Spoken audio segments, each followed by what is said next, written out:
नमस्कार दोस्तों, मैं हूं आपका होस्ट और दोस्त मुरलीधर।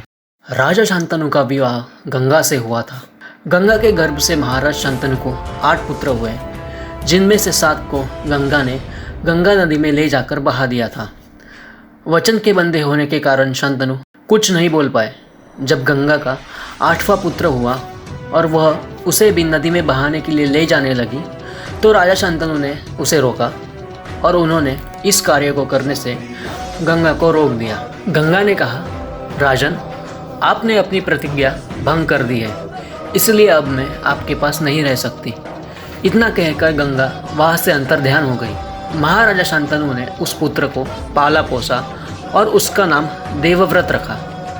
देवव्रत के किशोरावस्था में होने पर उसे हस्तिनापुर का युवराज घोषित कर दिया गया और यही देवव्रत आगे चलकर भीष्म कहलाए।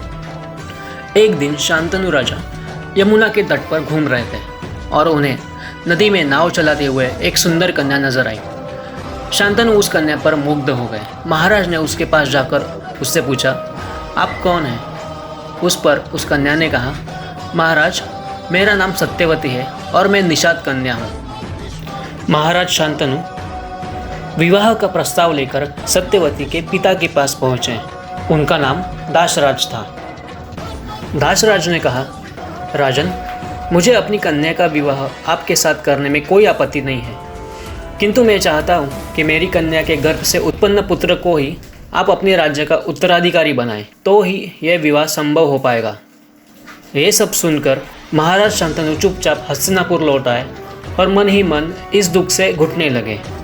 जब देवव्रत को इस सब के बारे में पता चला तो वो दासराज यानी निषाद के घर जाकर पहुँचे और उन्होंने निषाद से कहा, हे निषाद, आप सहर्ष अपनी पुत्री सत्यवती का विवाह मेरे पिता शांतनु के साथ कर दे। मैं आपको वचन देता हूँ कि आपकी पुत्री के गर्भ से जन्मा बालक ही इस राज्य का उत्तराधिकारी बनेगा। कालांतर में मेरी कोई संतान आपकी पुत्री के संतान का अधिकार छीन न पाए, इस कारण मैं प्रतिज्ञा करता हूँ, मैं आजन्म अविवाहित रहूँगा। इससे हमें यह सबक मिलता है, अगर हम किसी को वचन दे रहे हैं तो सोच समझकर वचन दीजिए। देवव्रत यानी भीष्म पितामह महाभारत के एक ऐसे पात्र थे जो वचन निभाने में पीछे नहीं हटते थे। लेकिन महाभारत के युद्ध के समय उन्होंने धृतराष्ट्र को वचन दिया कि वो हस्तिनापुर के सिंहासन का संरक्षण करेंगे, रक्षण करेंगे और कौरवों के ओर से युद्ध लड़ेंगे। लेकिन अनीति और अधर्म के लिए दिया गया वचन सदैव विनाश ही लाता है।